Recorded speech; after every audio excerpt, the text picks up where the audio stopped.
para contestar la pregunta de cómo estamos educando a Chile. Exactamente. Y para eso tenemos dos importantes invitadas, quienes van a compartir con nosotros sus reflexiones. Así que vamos a invitar a Nolfa Ibáñez Salgado. ¿Cómo estás, Nolfa? Buenas noches, bienvenida. Hola, buenas noches, Jaime, buenas noches, Verónica. Muchas gracias por la invitación. Bueno, Nolfa es educadora diferencial y además, ¿no es cierto?, candidata al Premio Nacional de Educación. ¿Ah? Ella es una educadora. Y vamos a invitar a alguien que trabaja desde el ámbito de la educación, pero con una mirada un poco distinta, ¿ya? Psicóloga Camila Valenzuela Pérsico. ¿Cómo estás tú, Camila? Buenas noches, bienvenida. Muy bien, muchas gracias. Gracias por invitarme. Y como tú estás todo el mes de cumpleaños, así que feliz cumpleaños. ¡Feliz cumpleaños! Muchas gracias. Fue el viernes, pero se celebra todo el mes. Bueno, se le agradece, chiquillas, por estar con nosotros. Vamos a poner en contexto lo que vamos a ir conversando. Nuestra pregunta que nos convoca es ¿cómo estamos educando en Chile? A partir del 15 de marzo del año pasado, se suspendieron las clases presenciales en todos los establecimientos educacionales. Eso claramente afectó a cerca de 3,7 millones de estudiantes y alrededor de 13.000 establecimientos de educación, tanto básica, o sea, parvularia, básica y media. Hay que considerar que esta pandemia dejó entrever tantas brechas, ¿cierto?, económicas y sociales en nuestra sociedad chilena, pero aquí también se agudizó la desigualdad en la educación. Y una de las primeras preguntas que quiero hacerle a ustedes, las que se trató de, ayer se dio a conocer en el debate, sobre el sistema de educación que existe en nuestro país. Entonces me gustaría preguntarle a las dos, ¿qué sistema de educación es el más adecuado para nuestro país? ¿Ustedes están de acuerdo con esta diferencia de sistema educacional público, subvencionado particular y privada? ¿Están de acuerdo con ello o tendrían otra propuesta? Empecemos con Nolfa, por favor. Claro, bueno, mira, el sistema de provisión mixta ha existido siempre en Chile y yo pienso que debe seguir existiendo. Pero lo que no es posible es que la educación pública no haya logrado recuperarse del desastre que fue para todo el ámbito de la educación pública el tiempo de la dictadura. Creo yo que la educación pública, yo me formé en la educación pública después de la Universidad de Chile y nos encontrábamos ciudadanos de distintas clases sociales, distintos orígenes socioeconómicos, distintos capitales culturales, en ese alero fantástico que era la educación pública. Si eso no se recupera, creo yo que es muy difícil avanzar en muchos ámbitos, no solo a nivel educativo, sino por las consecuencias que eso tiene para la sociedad en general, ¿ya? Yo en mis comienzos trabajé en escuelas públicas y posteriormente la mayor parte de mi carrera está en la formación universitaria y en la investigación científica, en los grados de magíster, de doctorado, pero nunca he dejado de investigar el aula. Siempre, por muchos años y con muchos proyectos consecutivos, he estado mirando lo que ocurre en las aulas. Creo que lo estamos haciendo mal. No más o menos mal o un poquito regular. Creo que lo estamos haciendo mal. Creo que eso no es responsabilidad de los profesionales de la educación, sino de las lógicas que guían nuestras políticas públicas en educación. Creo que ahí tenemos un problema serio. Por lo tanto, yo pienso que una discusión sobre si debe haber o no, por ejemplo, educación privada, es una educación estéril. Por supuesto que debe haber educación privada, pero mayoritariamente, como fue siempre y como todavía es ahora, en términos de si tú juntas la particular subvencionada con la educación pública municipal o del ministerio ahora, el porcentaje de estudiantes que van a los colegios particulares pagados es muy bajo, siempre ha sido muy bajo. El problema es que hemos perdido una cantidad enorme de matrículas en la educación pública porque no ha sido suficientemente y debidamente fortalecido. Es lo que yo pienso. Camila. Bueno, siguiendo un poco el hilo de lo que está planteando Nolfa, estoy completamente de acuerdo en que lo estamos haciendo un poco mal, desde el punto de vista de que no tenemos tan claro el propósito, para qué estamos educando.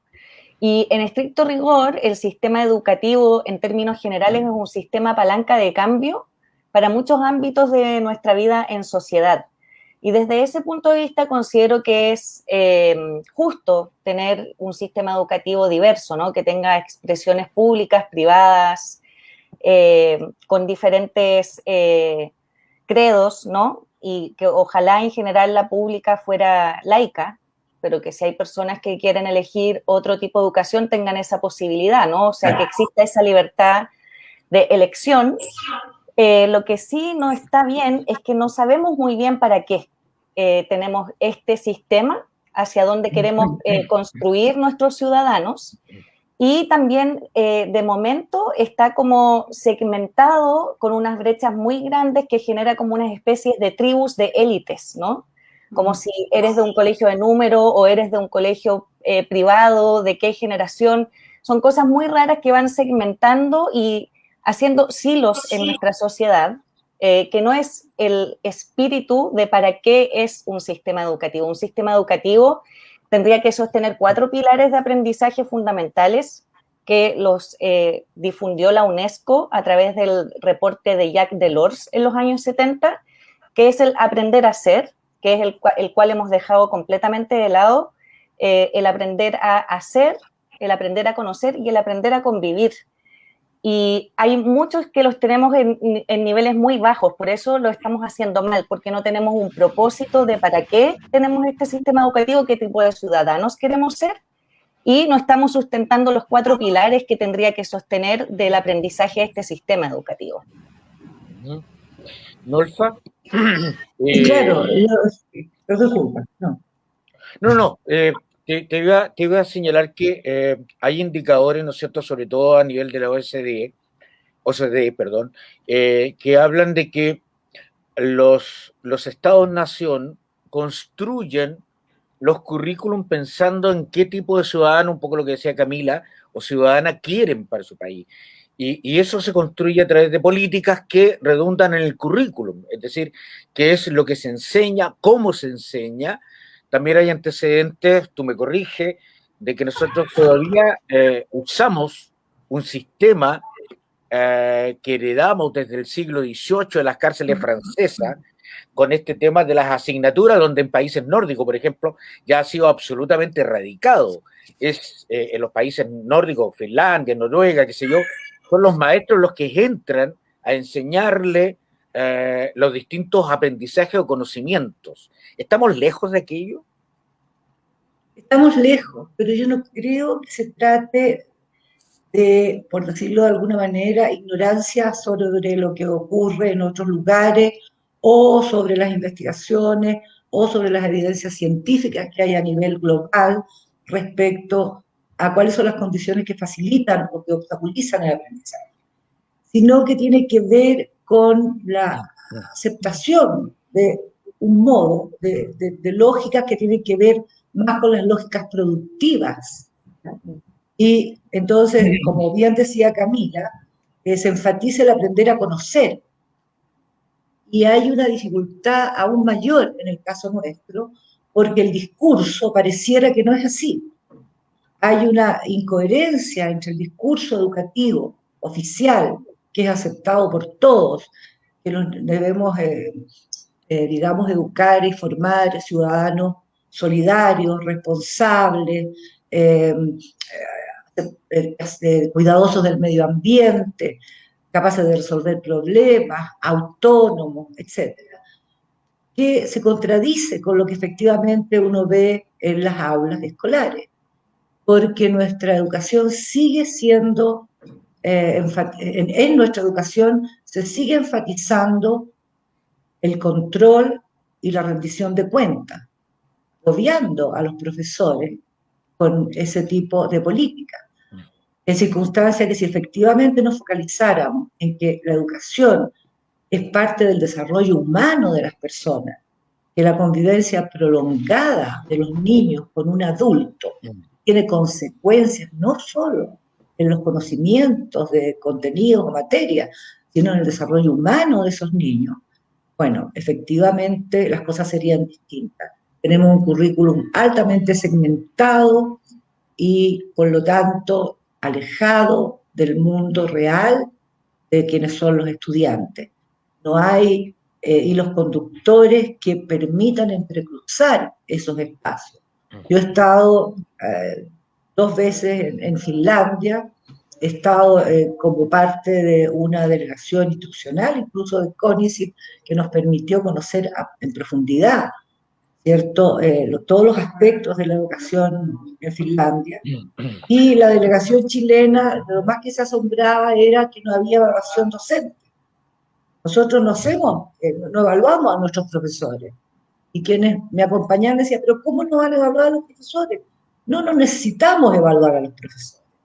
Ellos tampoco tienen CIMSE porque no quieren competencia. Hacen evaluaciones muestrales. En Finlandia no hay diferencias en los aprendizajes de los niños de escuelas multigrado rurales que de escuelas en la ciudad.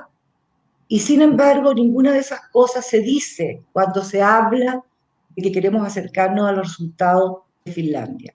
Porque hay una lógica que es diferente y que no hemos podido transformar. Yo espero que ahora, lo conversábamos en la universidad, yo quiero, de todas maneras, permítanme hacer un pequeño paréntesis, mi candidatura es presentada por la Universidad Metropolitana de Ciencias de la Educación, que forma fundamentalmente profesores, además de kinesiólogos, y siempre la pregunta es, ¿por qué no tomamos aquellas cosas buenas de afuera? Porque significa cambiar estructuralmente el sistema, ¿ya? Si nosotros tuviésemos políticas públicas que efectivamente depositaran confianza en las competencias de los profesores, ¿ya?, y profesoras, tendríamos otra cosa, una cosa distinta. Y yo espero que, afortunadamente ahora, con la Convención Constitucional, con los cambios que podamos esperar de ahí, esto pueda ser modificado, porque no se trata de que los expertos que determinan las políticas públicas no conozcan estas otras realidades, lo saben perfectamente. El asunto es que si cambiamos a ese esquema, tenemos que cambiar todo, porque el para qué es distinto. Nosotros queremos efectivamente formar, como decía Camila, ¿cierto?, ciudadanos para qué, para tener, ¿cierto?, una sociedad más justa, más equitativa, más solidaria, más respetuosa del medio ambiente. Bueno, tenemos que hacer cosas distintas a tener un CIMSE año a año, a pedirle a los profesores en tiempos de pandemia que sean evaluados, ¿ya? Es, creo yo, una condición para poder tener esperanza del cambio educativo, el que las lógicas que guían las políticas públicas cambien. Eso es un cambio estructural. Yo te aseguro que la gran mayoría de profesores y la gran mayoría de formadores, porque esto lo conversamos mucho en nuestras conversaciones con académicos de otros investigadores de otras universidades, todos estamos de acuerdo que nuestra educación debe tener una profunda transformación. Y los únicos que pueden hacer esa transformación, que no sea en el papel, son las y los profesores aula, que cada día están más, mejor dicho, están menos autónomos, porque no se les permite, porque están llenos de otras obligaciones y de esta rendición de cuentas que en tiempos de pandemia obviamente lo obvia. Afortunadamente han ido flexibilizándose esas solicitudes, pero ha sido un tiempo muy complejo para las y los docentes, de todo el sistema, no solo del nivel de escolar, sino también del nivel universitario. Quiero agregar a lo que dice Nolfa, a la información que hoy día entrega el Colegio de Profesores, que en el Congreso se está tramitando la suspensión por segundo año consecutivo de la prueba CIMSE y de la evaluación docente. Está avanzando, ¿cierto? El presidente del Colegio de Profesores acaba de informarlo a través de las redes sociales como para complementar lo que estaba diciendo Nolfa. Camila, hay un dicho que es típico cuando se hacen las manifestaciones y uno va con carteles, que la base del poder es la ignorancia de un pueblo. En este caso, cuando tú dices y te hacen la pregunta que para qué se está educando, mi pregunta inmediatamente es como media, como todos los periodistas nos hacemos como preguntas medio extrañas. ¿Será porque este sistema económico lo que quiere es formar solo ciudadanos que hagan cosas, no que piensen cómo se hacen esas cosas? Sí, totalmente de acuerdo con lo que estás comentando, se apareciera, y por eso cuando partimos dijimos que está mal planteado, y me gustaría tomar algunos elementos que indicó Nolfa ahora, porque sí, evidentemente estamos educando mano de obra barata, no pensante, aunque nosotros pensamos que no es pensante, pero los seres humanos como procesos inherentes de nuestra naturaleza, pensamos, soñamos, creamos lo imposible, y eso no se puede detener, y lo vemos cuando uno intenta oprimir algunas voces en la sociedad durante mucho tiempo, se generan revoluciones y es inevitable. Y como decíamos antes, el sistema educativo es palanca de cambio de un sistema productivo y de un proyecto Estado-Nación, finalmente, ¿no? Entonces, retomando esto del sistema productivo y poniendo como ejemplo a Finlandia, a mí no me ha tocado estar en Finlandia, pero sí me tocó investigar desde la política educativa comparada, porque ellos decidieron tener esta transformación radical con muy buenos resultados, sin tener las metodologías tradicionales de evaluación o de fiscalización del sistema educativo. O sea, aparte de que ellos no hacen estas evaluaciones docentes ni de conocimientos, tampoco tienen inspección. Es un sistema completamente autónomo, descentralizado, que se regula en base a competencias muy fuertes de desarrollo profesional docente, pero también de comunidad educativa amplia, no solo adscrita al sistema educativo, sino donde los otros roles que tienen las otras partes de la sociedad en la educación y en el desarrollo de este proceso inherente que es el aprendizaje de las personas, se dé en las mismas condiciones para todos. ¿Y qué es lo que le pasó a Finlandia? Para preguntarse ¿para qué queremos ser finlandeses finalmente? Finlandia es un país muy pequeño que está entre Suecia y Rusia, permanentemente invadido, con cero posibilidad de tener una economía industrial extractivista, porque no cuentan con ningún recurso natural. Entonces ellos llegaron al punto de decir, o nos rendimos o a los suecos o a los rusos, o decidimos ser finlandeses. ¿Y qué hay en Finlandia? En Finlandia hay cabezas, corazones y cuerpos finlandeses. Así que nos vamos a dedicar a explotar eso. Y estuvieron en una política de largo plazo, de 30 años, no digamos que fue de la noche a la mañana que ellos dijeron vamos a implementar esto y esto va a funcionar, sino que hubo un esfuerzo colectivo de la sociedad en su conjunto de desarrollar este sistema descentralizado que se autorregula, ¿sí? Y que, bueno, hace poco hay un documentalista norteamericano muy chistoso que hizo ¿A quién vamos a invadir ahora?, como crítica a los Estados Unidos. Y ahí hay un pedazo de 10 minutos donde él entrevista a los profesores finlandeses. Entonces, una cosa que los profesores norteamericanos, y después hacía lo comparativa con los profesores norteamericanos que estaban súper sorprendidos porque el profesor de matemática finlandés, cuando le preguntaron, ¿tú para qué le enseñas a los niños matemáticas? Y el profesor finlandés responde, para que sean felices. Y los profesores norteamericanos estaban así como alucinados, pero ¿cómo no les va a enseñar a que sean ingenieros y exitosos? Y es ahí donde es tremendamente relevante, o sea, ya que el sistema educativo es palanca de cambio de nuestro sistema productivo, del proyecto Estado-Nación, del tipo de ciudadanos que queremos ser, si queremos estar automatizados en trabajos de mala calidad, sin posibilidades de desarrollo de nuestro potencial, a ser ciudadanos con algún proyecto vital transformador, es que también dentro del sistema educativo quienes son articuladores de este cambio, de esta transformación, como agentes de cambio fundamentales, son los profesores, son a los que principalmente tuviésemos que dotar de la mejor formación, del mejor acompañamiento, de que la sociedad estuviera acompañando todo este proceso que es tan complejo, especialmente hoy que los profesores se han visto tremendamente estresados a seguir con un sistema de rendimiento industrializado, de continuar con objetivos en condiciones de que afortunadamente tenemos estas tecnologías, pero no cumplen la misma infraestructura para continuar con esos objetivos de aprendizaje. Y también considerando que las familias, como parte de esta red de aprendizaje, tampoco cuentan con los mismos recursos emocionales, de infraestructura, de tiempos. Y ahí sí creo que estamos en falta en esta respuesta. Hay muchos profesores que están con licencia médica, con estrés, angustiados, porque tener que hacer clases híbridas y además responder a todo el trabajo administrativo es poco elegante, digamos, con la profesión.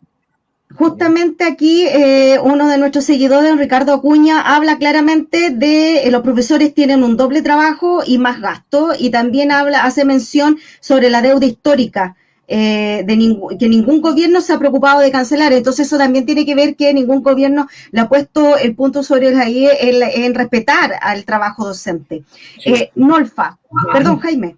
Sí, no, es que yo quería agregar un elemento para que no se nos pase y poder complementarlo con lo que está diciendo Nolfa y Camila.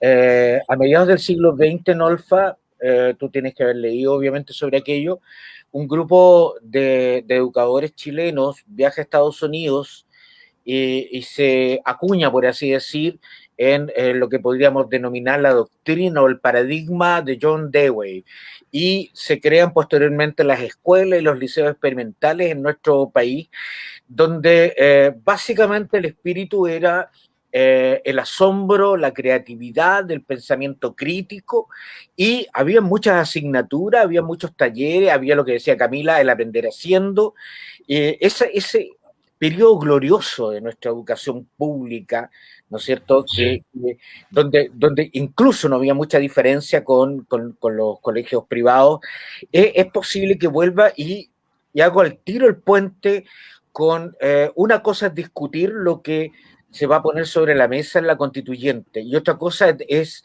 poner los verdaderos valores que deben estar en ese tipo de educación laica, pública, de calidad, gratuita, para nuestras ciudadanas y ciudadanos. ¿Cuál es tu visión, Nolfa? Bueno, yo tuve la suerte de trabajar con Andrés Vera Lamperey, Premio Nacional de Educación. Él fue mi subdirector cuando yo era directora del Liceo Experimental Manuel de Sala. Y él me proporcionó los documentos del movimiento de renovación secundaria en 1950 y algo. Y tú veías que en ese momento ya los profesores tenían un discurso muy constructivista, a pesar de que era el conductismo un poco el episteme principal de la formación y de lo que hacíamos, digamos, en la sociedad. Pero todo eso se desmoronó con lo que ocurrió en dictadura, donde la educación pública fue prácticamente desmantelada, o sea, no solamente en el sistema escolar, sino también en las universidades. Entonces yo pienso que, si bien es cierto, es súper útil recurrir a cosas como la de Finlandia, también es verdad que nuestra realidad es única, porque somos Chile, no hay otro Chile, ¿ya? Y tenemos condiciones económicas y sociales muy diferentes, un número de habitantes también muy distinto. Y podríamos hacer grandes cosas. En nuestro país hay mucho talento en las y los profesores. Hay mucho talento en la formación de profesores, pero todo está tan regulado, en el caso de las universidades, por los sistemas de acreditación, los lineamientos, que hay que seguirlos, los lineamientos de la CNA, que es la Comisión Nacional de Acreditación, que todo lo que se hace con extraordinariamente buenas intenciones, pero que dificulta el propio trabajo de formación en el caso de las universidades y el propio trabajo de formación en el caso también de las escuelas. Necesitamos que se confíe en las personas. Yo pienso que la cultura del control y de la rendición de cuentas tiene mucho que ver con la desconfianza. Y como en nuestra sociedad la valoración social de la profesión docente es baja, siempre hay expertos y expertas que con muy buena intención y con mucho conocimiento plantean directrices o lineamientos particulares, pensando que ellos son los que más saben, en circunstancia que, por muy experta que sea una persona, por muy conocedora de todos los sistemas educacionales a nivel mundial, si no tiene conocimiento y experiencia del cotidiano escolar, es muy distinto, es muy difícil que efectivamente pueda dar lineamientos inteligentes en nuestro contexto. El alejamiento del cotidiano escolar es una condición permanente en los expertos, por ejemplo, del Ministerio de Educación, no solo de este gobierno. No estoy hablando, digamos, de una cosa que sea hoy día solamente. Entonces, un experto, un científico joven que vuelve, se doctora fuera, que tiene conocimiento sobre sistemas escolares o de formación en todo el mundo, que tiene un conocimiento teórico sólido sobre las líneas epistemológicas, de aprendizaje, de conocimiento, bueno, arma algo pensando que efectivamente es lo mejor. Pero resulta que las cosas no se arman en el aire. Como decía bien Camila, y lo dije yo antes también, los únicos que pueden hacer las transformaciones en el terreno son las y los profesores, en el caso del sistema escolar, las y los formadores, en el caso de la formación inicial docente. Y es muy poco lo que se nos llama para opinar cuando se toman decisiones. Es muy poco o nada. Entonces yo creo que ahí hay una necesidad de reforzar o visibilizar esta necesidad, digamos, valga la redundancia, de ser un poco humildes en relación a que tener conocimientos teóricos por muy amplios y que sean muy abarcativos en términos de distintas configuraciones de sociedades, es necesario conocer el cotidiano escolar para implementar cualquier cosa. Un ejemplo de esto es el PEI, el Programa de Educación Intercultural Bilingüe, ¿ya? Que parte con estupendas intenciones y discurso, pero en su implementación falla porque quienes están en las aulas no están conformes con eso, porque las directrices de la implementación están dadas por este grupo de expertos que viene, digamos, que dan instrucciones desde arriba y que no están en los territorios y no conocen el cotidiano escolar. No han estado nunca en una escuela o han pasado por la escuela o han hecho investigaciones sobre educación, pero muy pocos en educación.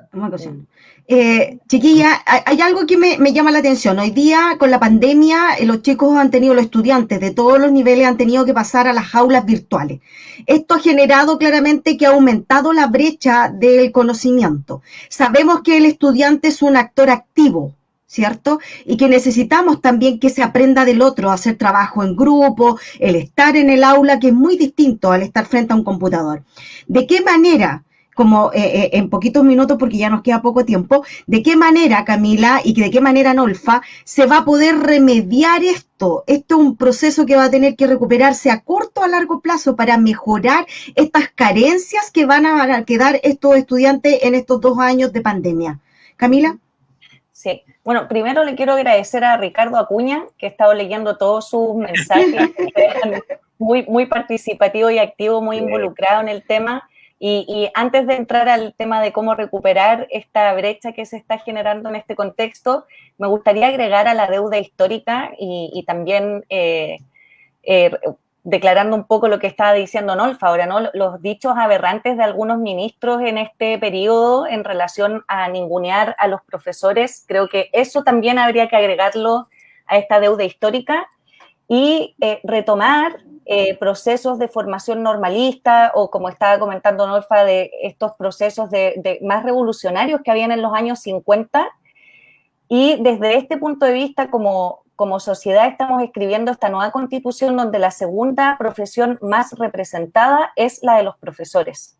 Entonces, siento que hay una oportunidad histórica para saldar esa deuda, no solo desde el punto de vista financiero, sino de reconstituir un Estado-nación que involucre todas las voces, donde además hay equidad, paridad, están representadas las voces de los pueblos indígenas que han sido permanentemente también ninguneados de alguna forma en nuestro Estado-nación. Entonces tenemos una oportunidad de definir un para qué más amplio, más convocante, más diverso, que es como somos en Chile, y todas las sociedades que tienen posibilidades más generativistas de generar nuevas cosas más que extractivistas como nosotros estamos viviendo ahora, es de tener este poder distribuido en esta diversidad y que la historia no se cuente desde una sola perspectiva, sino que sea generada por todas estas grandes perspectivas. Así que yo les quiero mandar un gran saludo y abrazo a todos esos profesores que van a escribir esta constitución y que bueno, qué honor de poder hacer eso. Y en relación a lo que estabas comentando ahora, Verónica, yo siento que esta brecha tiene muchos bemoles. No hay una respuesta única y certera para ver cómo se va a recomponer esto, pero sí de las situaciones aparentemente desventajadas, hay otros potenciales que se están desarrollando emergentemente y que a la larga, como decía Piaget, ¿no? Retomando a estos teóricos antiguos que pareciera que están así como pasados de moda en esos libros así antiguos, amarillos, que huelen así a viejo. Bueno, él decía el proceso de desarrollo en el aprendizaje es de asimilación de la experiencia y acomodación conceptual. Y nosotros vamos integrando esta polaridad generando cierto grado de sabiduría. Y este proceso no es lineal, ¿ya? Este proceso es como por bloques, es como que de pronto el niño empezó a hablar, de pronto el niño empezó a hacer algo, y no es que sea de pronto, sino que eso ha estado por debajo de este iceberg, fermentándose, ¿no? Esa habilidad, esa cualidad.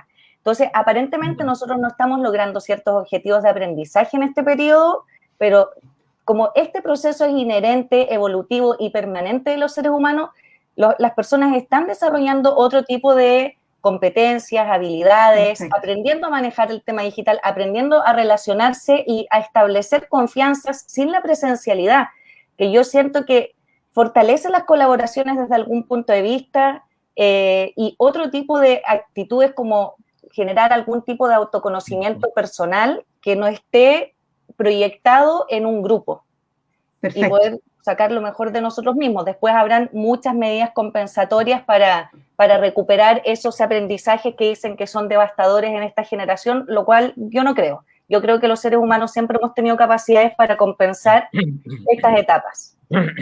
Sí. Bueno, yo espero, lo único que espero es que cuando esto pase, la escuela no se vuelque a tratar de que los estudiantes, las y los estudiantes, aprendan contenido que no aprendieron por la pandemia.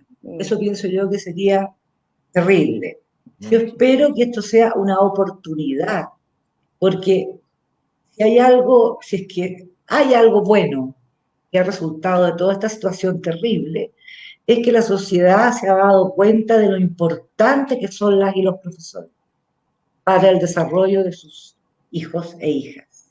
Entonces yo espero que esto sea una oportunidad que se aproveche para cambiar el paradigma que está predominante desde hace tantos años, tan rígido, tan inflexible, y que se permita, digamos, a los profesores que establezcan autónomamente cómo es que ellos, por decirlo de alguna manera, adelantan este proceso que pudiese haberse quedado estancado por la pandemia, pero no centrado en los contenidos particulares. Cualquier niño puede encontrar la respuesta a un contenido particular en un computador en 2 minutos, sino aprender en la convivencia a ser autónomo, a ser solidario. Yo creo que la solidaridad y el trabajo colaborativo deberían ser un eje fundamental cuando volvamos para paliar un poco todo esto que ha significado para los niñas, niños y adolescentes esta pandemia de no tocarse y de no poder estar No juntos. estar cerca, sí, pues. Ya pues, Exacto. chiquilla. Bueno, agradecerle a ambas, muy interesante el tema. Yo creo que vamos a seguir en la medida en que además las y los constituyentes empiecen a avanzar en su pega. Yo creo que las vamos a volver a invitar. Nolfa, desearte toda la suerte del mundo. No sé de quién Gracias. depende. Depende